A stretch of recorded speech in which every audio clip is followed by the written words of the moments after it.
Inyoni mayiphumuli esiwashweleza ngayo emzini womkhathwa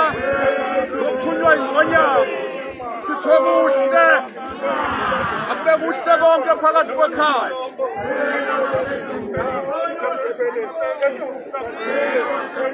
siyakhuleka womkhathwa sikhuleka ngesithole simhlophe inyoni kayiphumuli esithi akube kuhle phakathi kwekhaya